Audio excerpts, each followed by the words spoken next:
Assalamualaikum warahmatullahi wabarakatuh. Nama saya Puji Rizkianto. Dan di sini saya bersama dengan pendamping dengan Mas Margo Prasetya. Mas Margo Prasetya. Nah di sini beliau akan menjelaskan letak dan susunan dari Museum Basuki Abdullah. Boleh dijelaskan, Mas? Ya, Museum Basuki Abdullah saya jelasin secara singkatnya ya. Museum Basuki Abdullah ini hadir karena adanya surat wasiat Pak Basuki Abdullah. Ini Pak Basuki Abdullah ini adalah seorang pelukis maestro Indonesia yang sejak dari zaman perjuangan Indonesia itu dia banyak merekam lukisan-lukisan perjuangan atau bahkan sebelumnya juga pas zaman Jepang dia itu jadi pusat tenaga rakyat yang mengajari seni lukis kepada rakyat Indonesia, masyarakat Indonesia. Dan pada perkembangannya beliau banyak melukis di luar negeri, di raja-raja Thailand, di Jepang, di Filipina, di Brunei gitu kan. Jadi dia itu seorang pelukis yang kapasitasnya mancanegara internasional seperti itu. Dan menjelang akhir hayatnya dia ingin memiliki cita-cita bahwa bangunan rumahnya ini ingin jadikan sebuah museum ketika beliau nggak ada gitu kan. Nah pada akhirnya tahun 93 Pak Basuki Abdullah ini meninggal dunia karena dia dibunuh perampoknya gitu kan. Ada perampoknya di situ, kita bisa lihat ada memorial di mana Pak Basuki Abdullah ini terbunuh. Itu ada kacamata beliau yang itu coklat-coklat berlumuran darah seperti itu. Dan ini ada sebuah senjata senapan yang kopornya ini sampai patah karena dipakai pelakunya untuk membunuh Pak Basuki. Nah Pak, pelakunya kenapa sih kok harus kayak gitu? Karena dia ingin merampok jam tangan ini ya. Ini jam tangan Pak Basuki yang dirampok pada malam itu. Yang berhasil ditemukan polisi. Nah Pak Basuki Abdullah itu ini adalah ruangan memorial yang dulu dipakai untuk Pak Basuki Abdullah tidur dan meninggalnya juga di ruang memorial ini.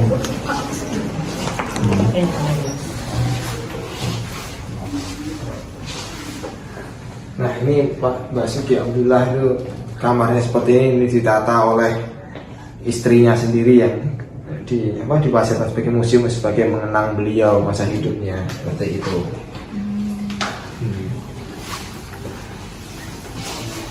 Nah di sini ada beberapa koleksi yang adalah baju-baju dari Pak Basuki Abdullah, dengan ada jasnya, ada ikat pinggang. Jadi untuk ini pengenalan sosok Pak Basuki. Dan di sini adalah ada sebuah lukisan Ratu Juliana. Lukisan ini repro, tapi ada sebuah kisah di mana Pak Basuki Abdullah di tahun 1949 dia mengikuti kontes sayembara melukis Ratu Juliana yang pada saat itu dinobatkan sebagai Ratu Kerajaan Belanda. Dan di antara 87 pelukis Eropa, Pak Basuki Abdullah dengan lukisan ini juara satu. Jadi lukisan yang aslinya ada di Istana Belanda. Dan yang ini adalah repronya, ini sebagai kenang-kenangan bahwa Pak Basuki Abdullah pada waktu itu menjadi pemenang melawan 87 pelukis Eropa. Jadi di sini ada sebuah kisah di mana ya Pak Basuki Abdullah itu berjuang itu bukan dengan senjata, tapi dia berjuang dengan kemampuannya berkarya lukis, dengan berkeseniannya. Dia mengharumkan nama bangsa di masa-masa perjuangan itu, kan.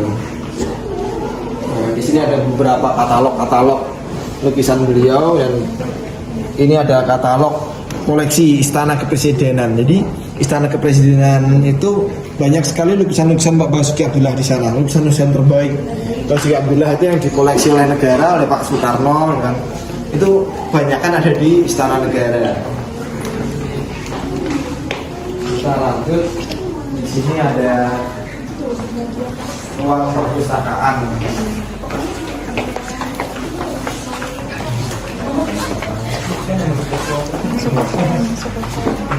Nah, di sini ruang perpustakaan Basuki Abdullah. Di sini banyak sekali buku-buku yang koleksi Pak Basuki Abdullah sendiri. Jadi beliau itu walaupun seorang pelukis itu adalah orang yang harus banyak referensi, harus banyak belajar ketika membaca ini tentang budaya-budaya di luar negeri, itu kan budaya-budaya negara-negara, dan juga referensi lukisan-lukisan terbaik kan, tentang seni dan juga tentang sejarah-sejarah pada umumnya gitu. Jadi sebagai seorang pelukis tuh harus ada sebuah referensi di mana oh ternyata berkarya itu harus seperti ini dan seperti itu, dan untuk kita belajar selalu seperti itu. Ini ruangan perpustakaan. Selanjutnya kita masuk ke ruangan lukisan, koleksi lukisan ya, di lantai 2. Masuk, jangan diam situ.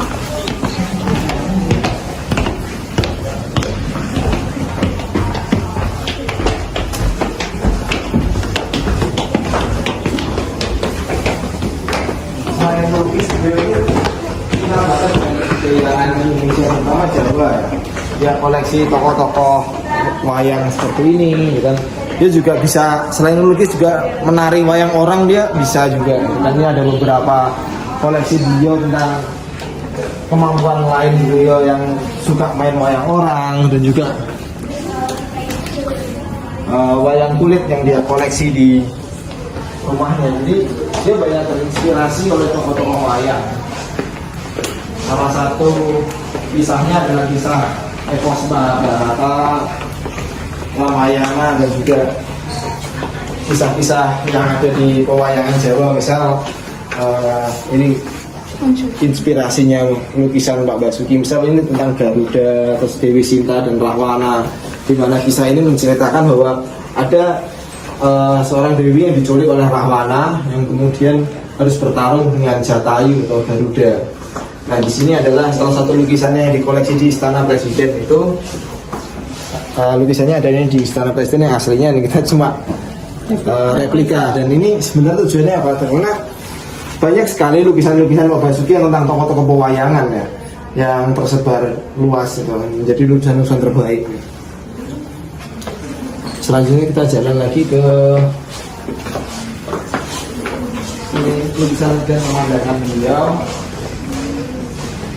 Jadi Pak Basuki Abdullah itu cenderungnya adalah pelukis naturalis yang melukis pemandangan alam yang ada di Indonesia.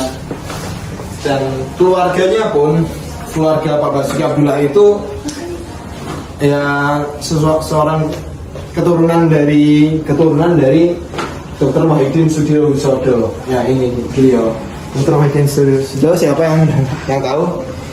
Dia adalah salah satu tokoh pergerakan Indonesia, kebangkitan Indonesia. Salah satu tokoh, dan bapaknya itu dan ibunya itu juga berkesenian juga. Bapaknya pelukis juga, ibunya iya. Dan ini adalah lukisan dari kakaknya Pak Basuki. Ini bukan lukisan Pak Basuki, cuma kakaknya. Dia Sujono Abdullah, kakaknya Pak Basuki.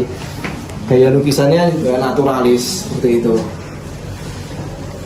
Kita lanjutkan ke lukisan beliau tentang naturalisme. Di sini ada beberapa lukisan yang bagus tentang perubahan kehidupan dunia. Ya, lukisan beliau termasuk besar juga di sini.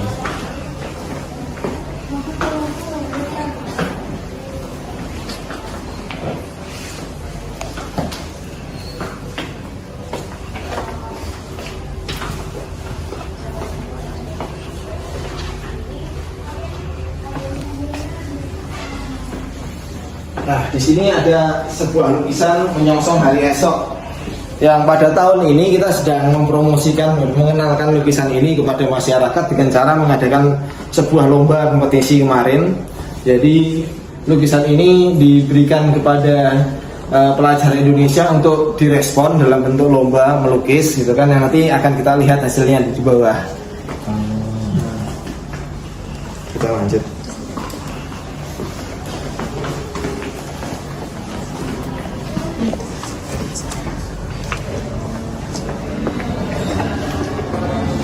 Nah, ini adalah gedung baru Museum Basuki Abdullah. Di sini kita lebih ke melihat bagaimana proses Pak Basuki Abdullah itu berkarya. Ini adalah proses ruang peraga tentang bagaimana Pak Basuki Abdullah itu berkarya. Misal ini adalah beberapa jenis contoh cat, gitu kan, palet beliau itu. Dan ini bagaimana, ini sebenarnya dua lukisan yang berbeda ya. Cuma dari vitrin ini kita lihat terus sebuah proses ketika Pak Basuki Abdullah itu melukis, ya kan? Ya bikin sketsanya terlebih dahulu, lalu dia didetailkan seperti itu. Nah dalam prosesnya melukis, karena Pak Basuki Abdullah ini cepat banget gitu, sampai dia dijuluki Mr. 20 minutes. Jadi dalam 15 menit dia tuh selesai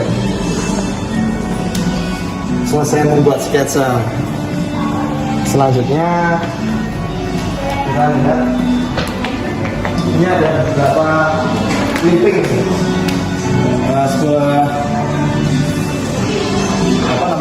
jejak digital, jejak media Pak Basuki Abdullah, di mana beliau itu pas tahun berapa? 2000 zaman pendudukan Jepang, kan dia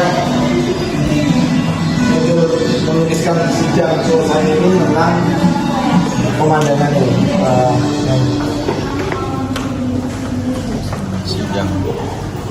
Sidang pada zaman Jepang, terus dia membuat sebuah perangko dari lukisannya, gitu kan. Dan juga banyak hal yang lain yang bisa kita pelajari di sini.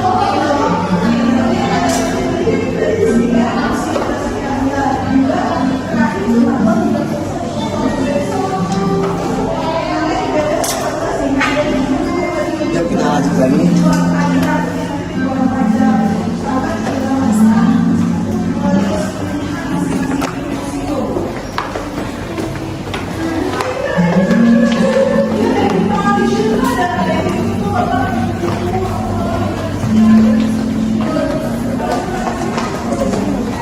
Ini adalah ruang GNB. Jadi pada tahun 93 ya, sebenarnya lukisan terakhir beliau ya, Pak Basuki ya. Di situ Pak Basuki Abdullah itu menerima pesanan dari Pak Presiden Soeharto untuk membuat sebuah lukisan kepala negara untuk ditampilkan untuk menyambut para tamu-tamu negara dari luar negeri untuk mengikuti KTT GNB di Indonesia, Gerakan Non-Blok. Ini ada 164 kepala negara yang beliau gambarkan di sini kan. Ini waktu pada zaman Soeharto. Iya betul. Wawancara sih.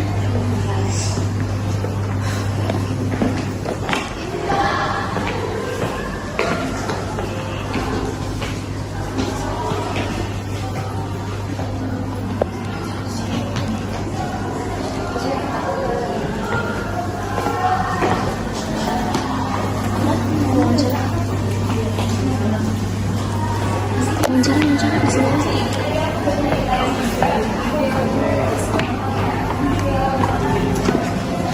Kita turun ke lantai bawah yang adalah ruang publik Museum Basuki Abdullah. Jadi setiap tahun Museum Basuki Abdullah kita mengadakan sebuah event ya, di mana masyarakat luas itu bisa turut berpartisipasi dalam melukis seperti halnya Pak Basuki Abdullah. Dia membuat sebuah tema-tema pameran yang menarik gitu. Yang pada tahun ini temanya adalah menyongsong hari esok, yang tadi lukisannya tadi itu. Nah, di sini anak-anak diberi tantangan untuk melukis dengan media pewarna alami. Kenapa? Karena ini mengingatkan kita pada keberlanjutan lingkungan hidup kita. Jadi kebanyakan lukisan yang di sini itu menceritakan tentang bagaimana sih tentang lingkungan kita di mata pelajar. Untuk yang background warna oranye ini, yang pada warna oranye adalah karya-karya dari anak-anak SMP, yang hijau itu anak-anak SMA, dan yang pink yang ada di depan itu adalah karya anak-anak SD. Untuk lebih detailnya, kalau ada yang menarik itu bisa scan barcode yang ada di situ, nanti akan muncul informasi.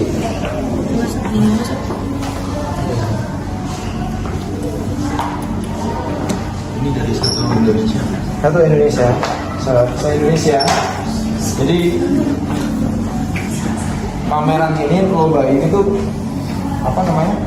diikuti oleh 2.300 pelajar lebih, 2.345 sekitar itu ya, dari 1.112 sekolah se-Indonesia yang merespon gitu kan, membuat itu kan lukisannya sebenarnya bagus-bagus, Dewan Juri sampai bingung gitu kan, tapi ini yang terbaik yang bisa kita tampilkan karena karakter-karakter lukisannya itu menarik gitu kan, dan mampu menggambarkan keragaman ide-ide dan karya melukis. Biasanya kalau di tahun itu di bulan apa mas dibuka untuk Kita kalau misalnya pameran itu sekitar bulan Juli sampai bulan September, itu puncaknya di bulan September Oktober gitu. Dan biasanya diumumin di mana mas? Di web Instagram Museum Baskit Abdullah. Jadi pulang dari sini kita langsung ini aja buka Instagram Museum Baskit Abdullah. Banyak kegiatan menarik di situ. Oke. mas tadi kan almarhum Pak Basuki Abdullah itu meninggal karena dirampok. Nah itu bagaimana keadaan istrinya mas? Maksudnya kan istrinya ikut meninggal juga atau gimana? Istrinya Sekeluarga. sekeluarganya tuh sebenarnya tinggalnya di kamar yang atas itu. Jadi istrinya biasanya tidur sama anaknya itu kan di lantai atas, dan Pak Basuki Abdullah pada waktu itu timbang tidurnya sendiri. Jadi yang cuma jadi korban almarhum. Iya. Sebenarnya ngincar barang itu arlojinya ya mas? Arloji aja. Sebenarnya nggak ada niat membunuh atau apa ya gitu kan. Karena kalau saya baca dari berita-berita yang beredar itu, kita kan pernah pameran lacak gitu, tentang arsip-arsip Pak Basuki. Secara garis besar itu adalah kayak gini ceritanya apa? Perampoknya itu adalah tukang kebun, gitu kan. Udah tahu denah rumah, gitu kan. Dalangnya itu, tapi yang melakukan sebenarnya ya memang perampok, gitu kan. Orang Suruhan gitu. Ini loh denahnya kayak gini, kamu bisa masuk lewat sini gitu kan. Dan akhirnya yang dicari apa sih? Jam arloji aja. Arloji karena Pak Basuki koleksinya banyak gitu kan. Yang mungkin untuk segera diambil gitu kan, yang mungkin untuk segera bisa digantongin ya arloji itu gitu kan. Nah kayak gitu kan. Ketika Pak Basuki Abdullah itu pagi-pagi menyadari ada yang masuk kamarnya, akhirnya dia ambil itu senapan. Sebenarnya Pak Basuki sendiri memegang senapan itu membela diri, tapi karena beliau itu udah tua dan perampoknya masih muda, kalah energi lah gitu kan, akhirnya kenalah ya Pak Basuki yang meninggal akhirnya, seperti itu. Untuk ini rumah asli Pak Basuki ya? Kalau yang sebelah itu rumahnya Pak Basuki, kalau yang sini sebenarnya rumah tetangganya. Tapi kita Cuma dijadiin ini. Jadi awal mulanya Pak Museum Basuki Abdullah ini didirikan di tahun 2001 itu sebenarnya cuma rumah ini aja.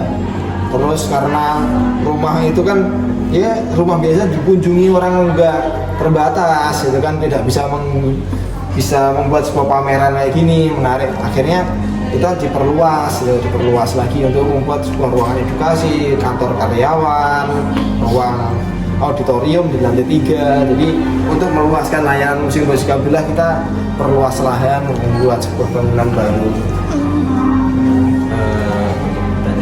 Kira-kira almarhum Pak Basuki Abdullah ini kapan sih awal karir dia naik menjadi karya maestro seni lukis Indonesia? Sebenarnya untuk menjadi apapun itu ya, itu butuh konsistensi, untuk konsisten. Pak Basuki Abdullah sendiri itu konsisten melukis emang dari kecil ya. Sebetulnya ada sebuah lukisan gambar Mahatma Gandhi, koleksi museum, cuma lagi nggak dipamerkan ya. Jadi lukisan itu dibuat di tahun 1925 ketika Pak Basuki Abdullah itu 10 tahun. Jadi ketika Pak Basuki Abdullah itu dari kecil dia mengarsipkan karyanya, dia terus berlatih terus seperti itu, terus sekolah memang ya, sekolah sesuai dengan bidangnya seni rupa, gitu kan. Dia konsisten seperti itu, dia terus berkarya, dia mengikuti banyak pameran, ikut banyak kompetisi. Terus ini yang namanya karir itu tidak bisa kita mulai langsung apa, cuma harus konsisten ya, dari nol seperti itu. Karena bakat dari keluarganya juga ya Pak. Ya keluarga itu juga penting juga yang ngajarin gitu. Untuk karya seni yang paling Yang dikenal sama orang, kenapa almarhum ini dikenal sama banyak orang karena lukisan ini tadi nggak? Iya, salah satu lukisan yang paling dikenal sama. Ya seperti yang kita akan di awal itu sebetulnya lukisan-lukisan yang paling hebat itu dari Pak Basuki Abdullah yang di koleksi Istana Presiden. Jadi kedekatannya dengan Pak Soekarno itu mengakibatkan lukisan-lukisannya itu banyak dikoleksi Pak Karno, negara terus ditaruh di istana kepresidenan seperti itu. Salah satu lukisan yang di sini yang paling ikonik, yang paling terakhir itu ya lukisan GNB yang tadi, ketika Pak Basuki Abdullah itu melukis kepala-kepala negara gitu. Jadi memang Pak Basuki Abdullah itu dikenal di masyarakat sebagai seorang yang pelukis yang spesialis potret, gambar wajah gitu kan, sama naturalismenya, menulis pemandangan gitu, terkenal. Jadi emang udah dari kecil emang dia udah bidangnya di situ. Iya.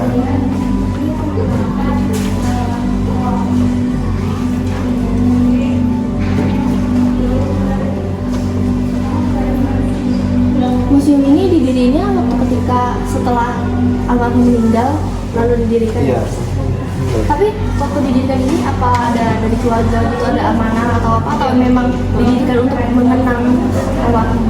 Sebenarnya ada sebuah surat wasiat ya sebelum beliau meninggal itu beliau udah membuat surat wasiat. Sepertiga, kalau misalnya pada sebelum meninggal itu sepertiga lukisannya itu akan menjadi milik negara dan dikelola sebagai museum.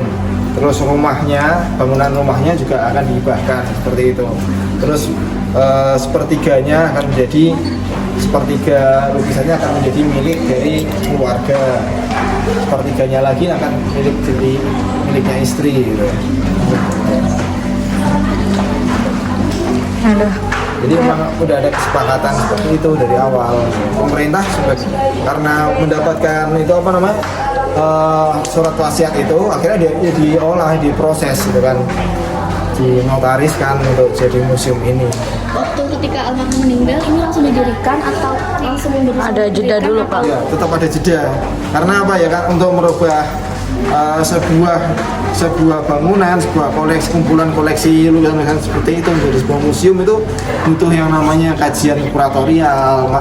Sebenarnya museum itu tuh didirikan nanti visi misinya seperti apa, seperti itu.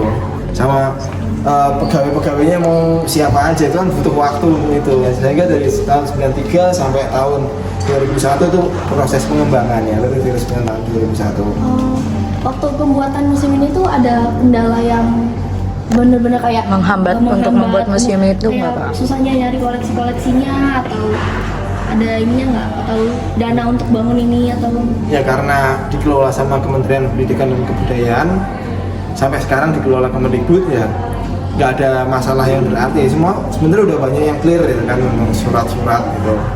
Nggak ada masalah, tinggal membangunnya aja sama nyari SDM yang tepat untuk menjadi karyawan, untuk mengurusi sebuah museum itu kan nggak mudah ya. Mengurusi sebuah museum itu tuh selain ada edukator yang memandu pengunjung, juga ada perawat koleksi juga, penata pameran ya. Kayak gitu, itu yang membuat itu prosesnya luar biasa. Untuk perawatan itu tergolong mudah atau enggak sih, Mas? Perawatan kalau kita konsisten merawat itu dari membersih debu, itu kan mengecek kondisi koleksi itu akan menjadi lebih mudah. Perawatan akan susah kalau misalnya itu sudah jadi rusak gitu kan. Rusak itu karena nggak pernah dirawat sehingga tumpukan debunya itu menutupi lukisan kayak gitu. Perawatannya kalau nggak salah hari Senin ya? Iya, Senin. Jadi setiap Senin tutup. Setiap Senin tutup karena kita bersih-bersih banyak ngecekin lukisan. Nah, pertanyaannya sampai ini. Aduh. Terima kasih banyak ya Mas. Terima kasih ya, Mas. Terima kasih. Udah jawab. Sukses selalu.